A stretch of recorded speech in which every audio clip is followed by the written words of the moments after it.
Boxingego here. If you like this video, make sure you hit the like button and also subscribe to the channel and hit the bell icon on the top of your screen to get notified when the latest new content drops. One.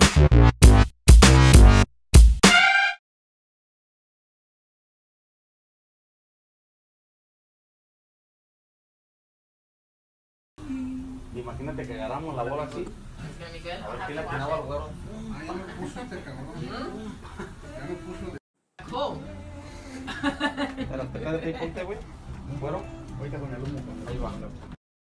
What up, Fight World? It's your boy Ego, and I'm back with some more boxing. Make sure you smash the like button. Also subscribe to the channel for the latest and greatest in boxing. If you want to become part of the notification gang, please hit the bell icon. Shout out to the super chats. We've been going live. We really appreciate you holding it down.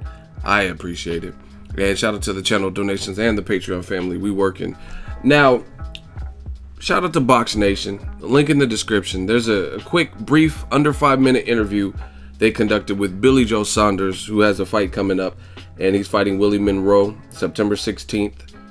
And that's the same night as Canelo versus Golovkin. Speaking of Canelo Golovkin, the whole interview, at least this portion of the interview that they uploaded in the YouTube video, was about WBO middleweight champion Billy Joe Saunders, his take on Canelo Golovkin. He admits that he bounced back. He said, I was picking Golovkin, then I switched to Canelo, and now I'm giving a slight edge back to Golovkin, and I'm picking him to win. But what else he said in there, and I'm not going to quote it verbatim, but again, the link is in the description in case you want to hear exactly word for word what he said. He basically said Canelo looks fatigued. He said that multiple times, and he looks overdone. He looks like he's overtraining. He looks sluggish. He looks like he's plotting. And he also said something to the effect of the fight with Julio, Cesar, Chavez Jr. He says he got through the fight. He looked good getting through the fight, but since there was such an intense rivalry that it took a lot out of Canelo mentally, and then he bounced back into training camp for Golovkin. So he says with those things considered, he says he has to give the edge back to Golovkin in this fight. Now, I'm going to give my thoughts. My thoughts are this. The fact that you have professionals, YouTubers, YouTube commenters, and all these different people who are totally split on who's going to win this fight shows you it's a good fight. So shout out to Golden Boy HBO pay-per-view for just making this fight happen. Me personally, I don't care who you're picking, because at the end of the day, somebody's going to be right and somebody's going to be wrong. So what happens when two people fight and you pick one guy, you know what I mean? But I totally disagree with what Billy Joe Saunders is saying here, and I'm going to explain why. See, we don't just come up with problems. We come up with solutions. We clarify.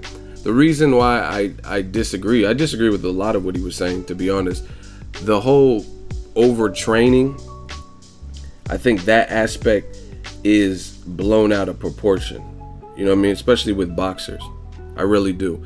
Because to me, overtraining is really something that there's no rule of thumb with overtraining. And I know about fitness, and I love the sport of boxing, been covering it for a while. But what I mean by that is overtraining, to me, might not be overtraining for Deontay Wilder. You know what I'm saying?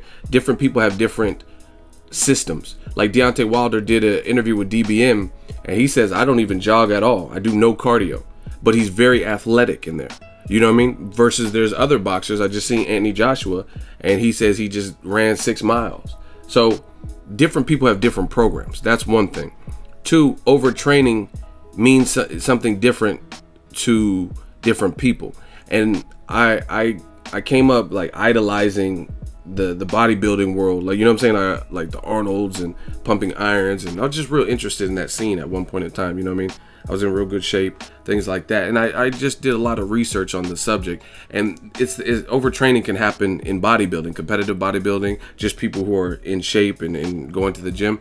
But again, it means something different to each individual person. You know what I mean? For example, something that Ronnie Coleman or Arnold Schwarzenegger did, that would blow somebody else's muscles out, you know what I'm saying? And they would be like where they couldn't walk or move or call into work or something. But Arnold might be able to get through that. And it's no different in the boxing world. And I know two fighters particularly that I really feel they can attest to this. Floyd Mayweather and Andre Ward.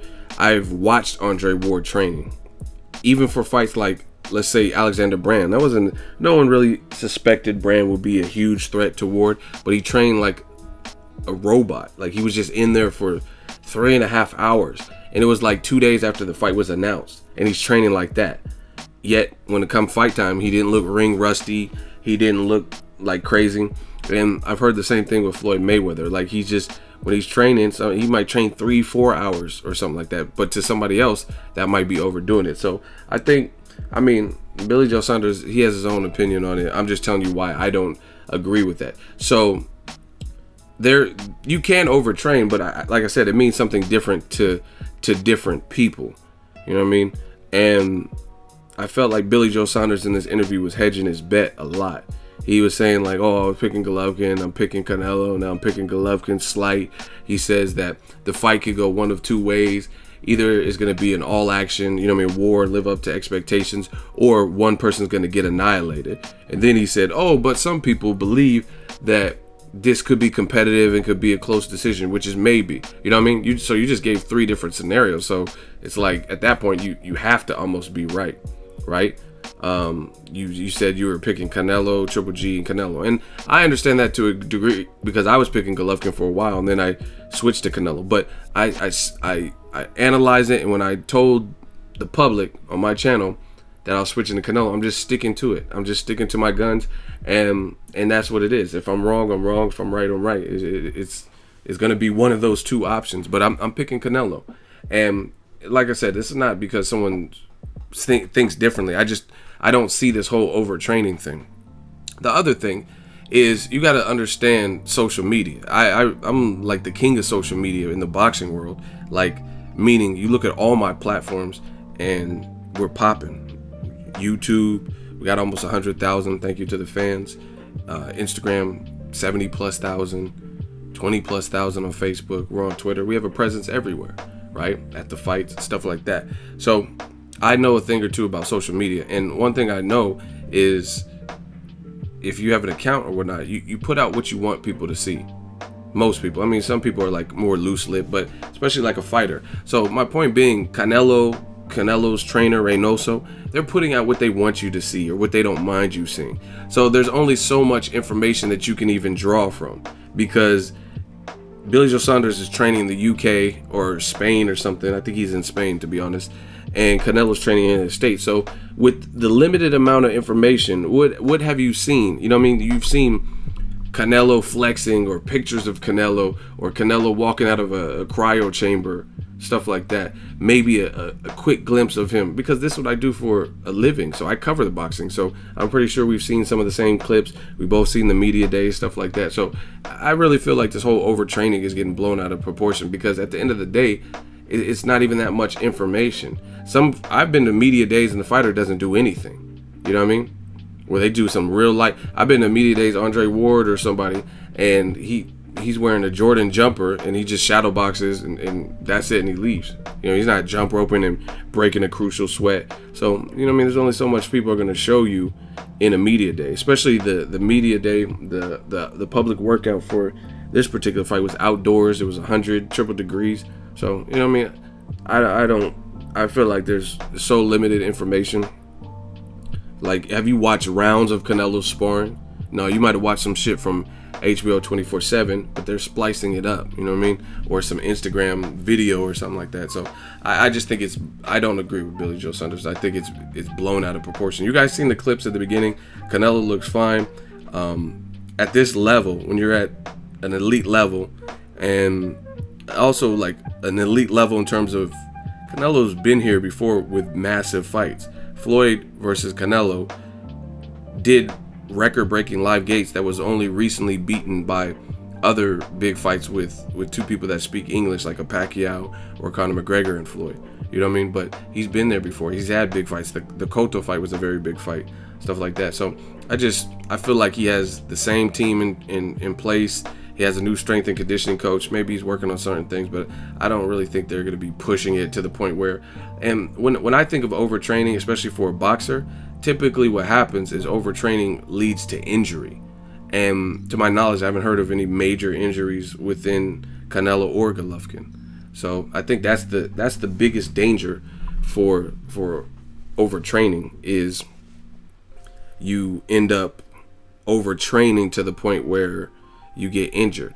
Or the part B to that's part A. The part B would be like Julio Cesar Chavez Jr., Adrian Broner versus Mikey Garcia. I feel in those situations you can overtrain, meaning Broner, I see him at the club in his Snapchat or something with Nicki Minaj and Meek Mill, and he's drinking and he's gaining weight, and then now you're training to get all that off in a short period, a shorter period of time, because you're fighting Mikey Garcia, or you're like Julio Cesar Chavez, you're fighting Canelo. You've struggled with weight and have missed your marks and stuff in the past, and then now all of a sudden you have to make this catch weight of 164.5. I feel like that has a stronger potential for overtraining, because now you have to, because you haven't managed your weight and moderated it, you're basically having a fat camp, and you haven't always been consistent. So now you have to make sure, like Broner's like, man, I ain't paying $500,000 per pound I'm over.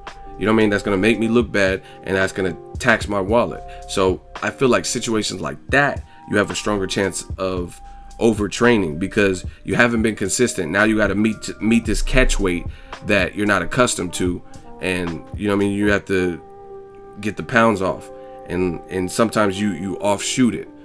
I don't know the better word to put it, but you're trying to make your target, so maybe the weight comes down too quick because you have a lot of pounds to come off. Stuff like that I see more than this. Canelo, he played, him and his team, I felt, played it smart. They were at 154, which was a low, and that was just so they could fight for Liam Smith's WBO belt. And then they said, okay, Canelo, this is too hard now. He's 27, 26 now. He got to move up. So they moved up radically to 164.5, and now they're fighting at 160. So they're kind of meeting in the middle. So bottom line is, Canelo, I think one of the biggest things for, like, people are like, oh, his physique, real shit, Canelo was in shape. He looked diesel to me at the weigh-in for the Julio Cesar Chavez Jr. fight. He was in crazy shape then. He might be maybe a little bit more cut, a little bit more defined. He's a couple pounds heavier, so maybe he looks more bulky. I don't know. But I thought he was in great shape for the Canelo weigh-in. The Canelo Chavez Jr. weigh-in. But the point that I'm making is Canelo is moving up in weight. You know what I'm saying? So this whole overtraining, I think this whole thing is being overstated. Instead of overtraining, I think a lot of people like Billy Joe Saunders are overstating this is training. Canelo always, to me, has a similar shape. His neck looks thick, thick kind of trunk legs, traps. He's always looked like that. But I think the biggest shocker is merely the fact that Canelo Alvarez is at a point where he's a full-grown man now. He's no longer, when he's fighting Ryan Rhodes and all that, he was like 22. Some of them fights, Jose Miguel Cotto, he's probably like 19. So I think he's at a point where he's like kind of peaking in his prime. He's as big as he needs to be and stuff. He's not like a growing boy, so to speak, anymore. And I really feel like that. And that's why I think people are like, what? He's at a comfortable weight. That's the thing. He's at a weight where he's not killing himself, murdering himself to make weight. And I think that's the thing.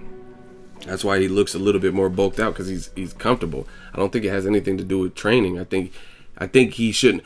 I told you guys this for a long time. I think he could have left the division maybe after the Mayweather fight. You know what I'm saying? He probably could have, definitely the Cotto fight. He should have fought Cotto at 159, like Cotto fought Sergio Martinez at 159.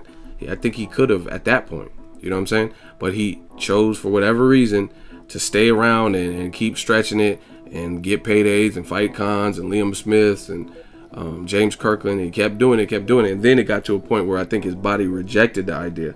And I think the straw that broke the camel's back was the Liam Smith fight, because nobody really wanted to see that fight. The only real selling point was the fact that Liam Smith was a champion. He was an unknown champion. So if he would have fought like he had been fighting the last 5 people at Canelo weight of 155, then he couldn't fought for Liam Smith's WBO belt, because it would have been over the junior middleweight 154-pound limit. So that would have made that fight really meaningless, because you're fighting a little known guy you're carrying the whole promotion with your celebrity. That's why they put it in Texas, because it wouldn't have did good. They had to put it in somewhere like Texas, where you can get a big ass stadium with 50,000 fans and a high dense Hispanic population that just probably want to see Canelo no matter who he's fighting. You know what I'm saying? That's why they didn't put that. De La Hoya, he's not dumb. That's why they didn't put it at the Staples Center or even like the T-Mobile Arena, because it wouldn't have done as well. That's why he decked it out as a stadium. You get just, Texas has a lot of boxing fans. Every single time I'm going live and we're doing the roll call, I'm getting a ton of fans saying they're from Texas. So we just know the boxing population and populace. A lot of Mexican fans, a lot of Hispanic fans, and in general in Texas has a lot of boxing fans in general. So I think that's what everybody's confusing. But you guys let me know what you think of Billy Joe Saunders' comments. Other thing is, Billy Joe Saunders, he has a lot to say. I think he should focus on his fight. And like, he clearly didn't want no smoke with Golovkin. So it's just funny that he's so, I don't know, adamant about what's gonna happen in this fight and who's this. And he showed up to the Canelo Triple G press conference in London, I think it was, talking about, I want the winner, I want the winner. And Canelo's talking about, I didn't even know who that was at first. He said, I didn't even recognize him. You know what I mean? So I don't know, maybe it's Billy Joe Saunders' way of jabbing back at Canelo for saying that. But I mean, I really don't see this whole overtraining. And I don't if Golovkin beats Canelo, I don't think it's because he overtrained. It's because Golovkin was too damn strong, too much offense, too much pressure, great jab. You know what I mean? It's going to be those things. I don't think it's because Canelo. These guys are professionals. That's really what it is. You know what I mean? I think they know when they should rest and give their body a rest and stuff like that. I mean, they've been doing this. I would say most camps at this level have it down to a science. Because I know up-and-comers who have a pretty good system. They know how many hours of sleep. Like, shout out to my dude Ryan Garcia. I was chatting with him, and he's actually fighting on this undercard. But my dude Ryan Garcia, young up-and-comer, he got smoked, and I was chatting with him, and he was just saying, he's like, man, they got me locked in a house. So all I do is just go on Instagram. He says it's wake up, eat, box, sleep, and repeat. You know what I'm saying? So I think Canelo and his team, I don't think they're inept. I think they're big enough to know what's at stake with this fight and how big it is of an event. That's why I can't wait to go to this one. I just think they realize how big of an event. They've been here before. The Julio Cesar Chavez, the fight sucked, but it was still a big event. It's the last fight, aside from Mayweather now. It's in Mayweather's fights, but it's the last. Canelo's the last person other than Mayweather to touch over 1 million in pay-per-view buys. So it's a big fight. You know what I mean? Canelo, most of his fights have been decently viewed to close to 1 million or more. You know what I mean? So I think Canelo's team's really been here before, and you know when to pull your guy back and like, okay, you've been going too hard, take a rest. I honestly, in my honest opinion, I think Canelo's probably feeling good. So it's almost the contrary of what Billy Joe Saunders is saying. I think he's feeling good because he can maybe, instead of just eating fish and chicken or even lighter than that, he might be able to sneak some red meat in there because he's not crunching down to 154. So that's what I think. I kind of see the opposite. I don't really see this whole he's overcooked and fatigued. I mean, like I said, Canelo's team, from what I've seen, they've only put out a certain amount of information anyway. So I don't know personally what Billy Joe Saunders has seen. Maybe he's seen something that I haven't, but I'm in tune with what's going on and what's put out by Golden Boy, Canelo, the Reynosos, Triple G, right? And I haven't really seen all this. Like he looks flat and he looks fatigued, hitting a heavy bag. Like I haven't seen all of that. You know what I mean? Some people worried about if he's going to lose his speed. Like I said, I haven't really seen all that. But you guys can say whatever and go to war in the comment section. Let me know if you agree with Billy Joe Saunders, you agree with my assessment. Drop your thoughts in the comment section. Make sure you smash the like button as always. Hate, comment, and subscribe. Till next video is Ego signing off. So if you enjoyed this video and want more content like this on the channel, you can show your appreciation by going to the PayPal donate button or the YouTube support button. And you can donate any amount that you feel is equivalent to the value of this video. Much more to come. Thank you guys for your support. Boxingego, the future of boxing.